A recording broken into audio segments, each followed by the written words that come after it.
আসসালামু আলাইকুম বন্ধুরা, সকালবেলা ঘুরতে আসলাম। খুব সুন্দর একটি জায়গা।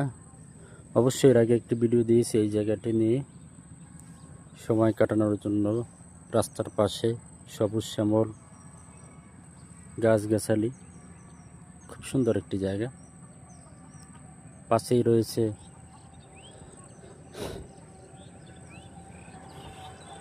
ছোট্ট একটি বিল, যেখানে রয়েছে ধানের বীজ।